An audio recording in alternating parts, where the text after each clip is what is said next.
Welcome to Travel Park Explore. In this episode, we will visit Sizergh Castle and Gardens, a stately home on the southern edge of England's Lake District. Stick around to learn details to help you plan your own trip to Sizergh. Sizergh Castle is just south of Kendal in the Lake District.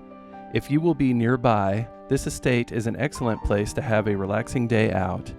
After our long flight to Manchester, we stopped at Sizergh on the way to our hotel so we could feel like we accomplished something on our first day in the UK despite our exhaustion. It was a perfect fit for us because of its calm atmosphere.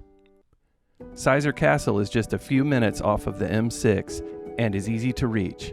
We approached Sizergh by traveling northbound on the M6. You will exit to get onto the A590 towards Barrow. If you are northbound like we are in the footage, you will take a left at the roundabout after exiting the motorway.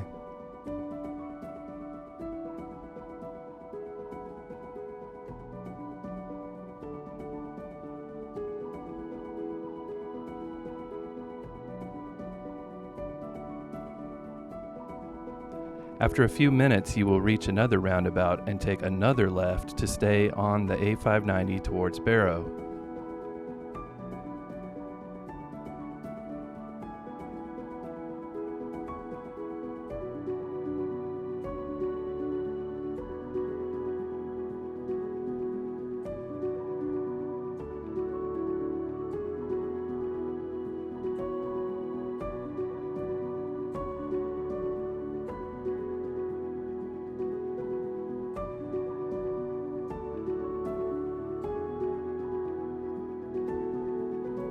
Almost immediately, there will be a sign for Sizergh Castle on the right, and you will turn right onto Nanny Pie Lane. This lane will lead directly to Sizergh Castle.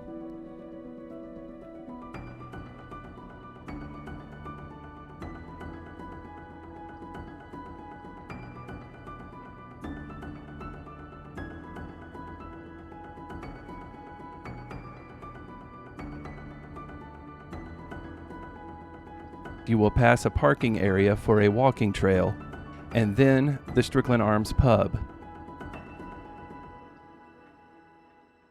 Soon after the pub, you will continue straight into the entrance of Sizergh.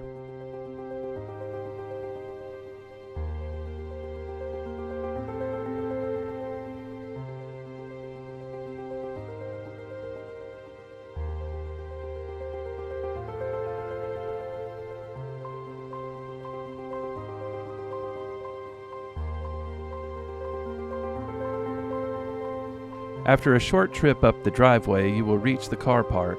National Trust members can park for free, while non-members will need to pay.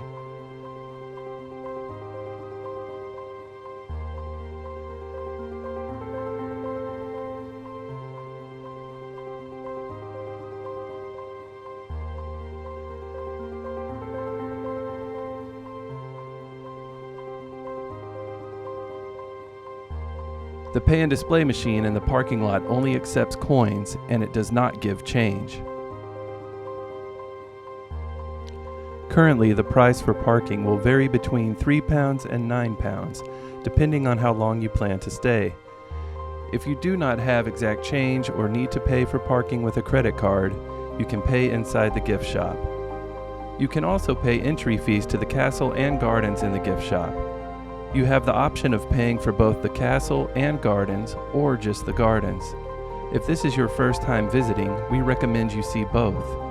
If you are hungry, there is also a cafe in the same building with both indoor and outdoor seating available. Be sure to check the Sizergh Castle website for the hours of the specific day that you plan to visit. The hours for the car park, house, garden, etc. can all be different, and they can vary depending on the day, so it's a good idea to look up that information in advance to avoid disappointment. Whatever the hours of the day you visit, please be aware that the last entry to the house is 30 minutes before closing. Please see the link in the description for more details. Sizergh Castle is a Grade 1 listed building. Its tower, the oldest part of the building, dates back to the 14th or 15th century. Although the estate is still the home of the Strickland family today, it is now under the care of the National Trust. After entering the castle, A short video will fill you in on the estate's history. You are free to wander through the rooms at your own pace. There are friendly docents throughout the house who will happily explain the rooms and answer any questions you might have.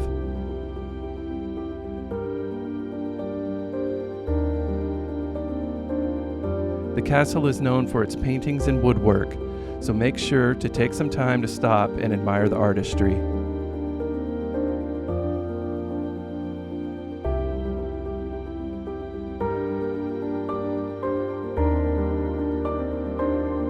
The inlaid chamber, which is the main bedroom, is particularly impressive with its wooden panels, decorative ceiling, and strange doorway.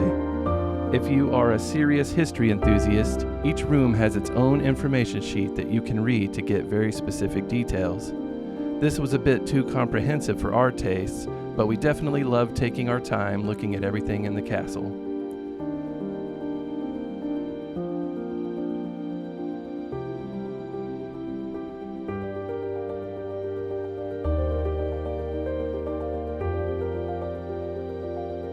The garden is registered grade 2, but unfortunately when we visited in April, most of the garden was not in bloom. Its natural beauty was abundant nevertheless, and we enjoyed having a stroll around. We especially appreciated the kitchen garden and the areas surrounding the lake. There are also several walks available on the grounds, varying between 3 kilometers and 4.5 kilometers each. Of course, these could be combined into much longer walks. We ended up spending about 2.5 hours at Sizergh, with the majority of our time spent in the house. Unfortunately, we were not able to complete any of the walks ourselves. We ended up running out of both time and energy, so it was time to move on to our hotel. We will definitely return to Sizergh to fill in the gaps on some of the things that we missed, including the walks. 3 hours will probably give you enough time to have a decent taste of what both Sizergh Castle and the gardens have to offer, although we could have easily spent all day here. Sizergh Castle would actually be a nice place to go for a full, relaxed day out. However you choose to spend your time at Sizergh Castle, we definitely recommend you visit this estate rich in both beauty and history. Tune in next time as we continue our journey north towards Scotland. We hope you found this video helpful and enjoyable. If you have any other tips, insights, or experiences you'd like to share with fellow viewers, please don't hesitate to comment below. If you found value in this content, we would be incredibly grateful if you could show your support by hitting that like button and subscribing to our channel. Thank you, and safe travels.